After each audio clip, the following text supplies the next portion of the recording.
কেমন জানলার দিকে তাকিয়ে বসে আছে দেখো, মনে হয় যেন কত দুঃখী। বাবা শুয়ে রয়েছে তোমার শোয়া দেখে, ও ভাবছে যে বাবার বোধহয় কিছু হয়েছে। হ্যাঁ, বাবার দিকে তাকিয়ে বসে আছে। তো ঠান্ডা পড়েছে, ঠান্ডায়। Hello, good morning. সবাই কেমন আছো? আমি খুব ভালো আছি। সকালবেলা তো আমার রান্নাবান্না কমপ্লিট হয়ে গেছে, আর পাগলামো করছে, যে যাচ্ছে তার পেছনেই চিৎকার চেঁচামেচি করছে জনি। জনির আর কাজ কি? জনির তো কোনো কাজ নেই। তো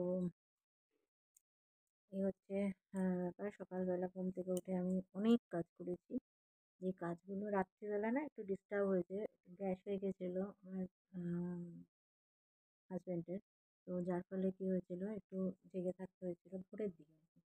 এখন একটু ঠিকঠাকই আছে। আসলে একটু ওলটপালট খাওয়া দাওয়া হয়ে গেলেই এটা হয় ওর, কারণ সুগার তো খুবই টেনশন লাগে। তো এমনি ঠিকই আছে, কোনো অসুবিধা নেই। তো ওষুধ টষুধ তো দিয়েই দিয়েছি। তো সেটা নিয়ে একটুখানি তো মোটামুটিভাবে একটু টেনশন থাকেই। টেনশনটা তো টেনশন জীবনের সঙ্গে সঙ্গে জড়িয়ে আছে, অঙ্গাঙ্গিভাবে জড়িয়ে আছে।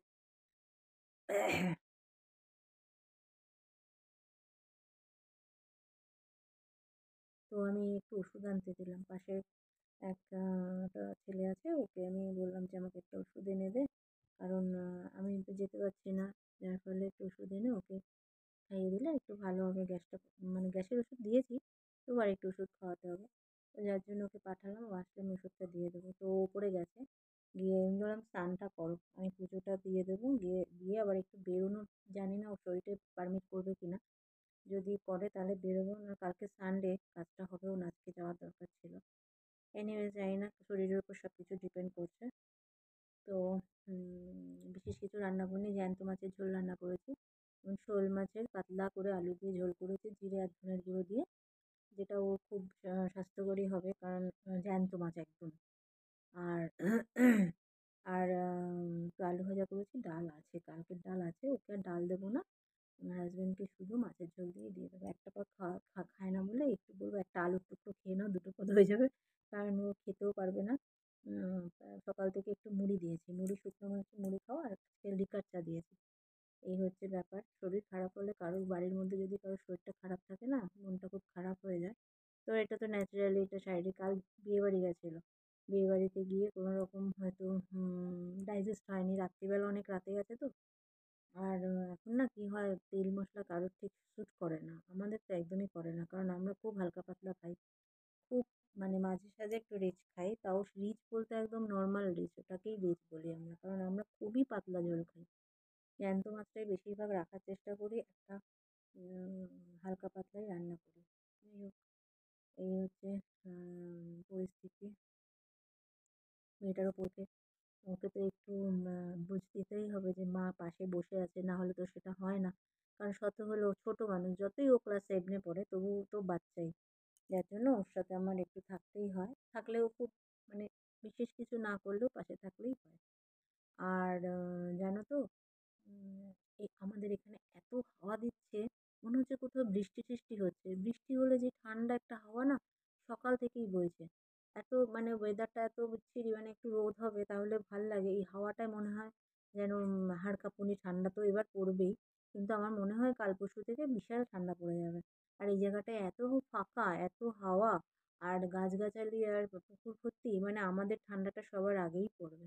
পড়েও গেছে, দাঁড়ানো যাচ্ছে না, মানে ছাদে দাঁড়ানো যাচ্ছে না, এত ঠান্ডা হাওয়া লাগছে। আর এই আমার সামনেটাও দাঁড়ানো যাচ্ছে না, প্রচুর, মানে গাছ সমানে দুলেই যাচ্ছে।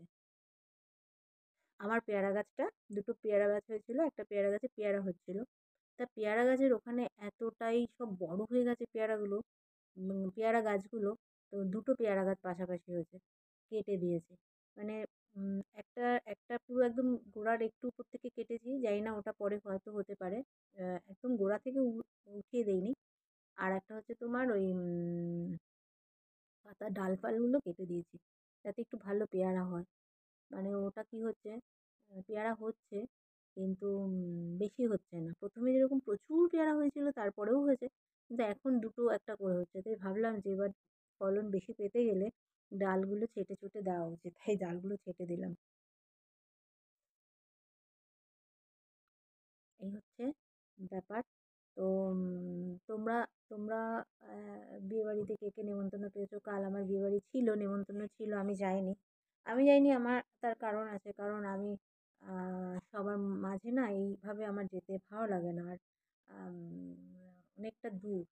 পাশাপাশি হলে তাও চলে যেতাম। এতটা দূরে আমার ভাল লাগছিল না যেতে। আর ঠান্ডা পড়েছে, গেলাম না।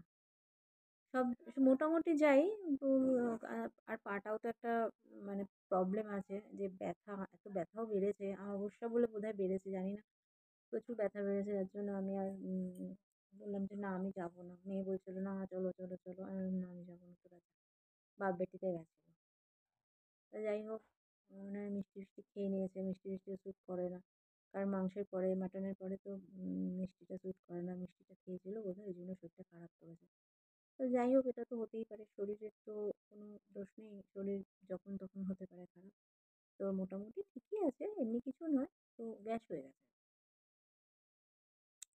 তার মধ্যে আর একটা দোষ আছে, যে রাত্রিবেলা শুয়ে শুয়ে মোবাইল দেখার একটা প্রবলেম। এটা এটা একটা মানে হ্যাবিট হয়ে গেছে, বারবার বললেও শোনে না। আজ আমি মোবাইল বলেছি তুমি যদি নাও তাহলে ভাঙবো মোবাইল ওখানে। হাসছে। আমরা যেরকম কিছু শরীর খারাপ হলে, আমি তো আমি অত ভেঙে পড়ি না। আমার আমার এতটারও পায়ে দুটো ব্যথা, আমি ভেঙে পড়ি না। আমি সর্বস্ব করি। আজ তো সকালবেলা পুরো ঘরটা ঝাড় দিয়ে মুছলাম, মুছে রান্না করলাম। সকালে রুটি রুটি আলু ভাজা করলাম, দুধ জাল দিলাম, চা করলাম। আর হ্যাঁ, 1 সেকেন্ড।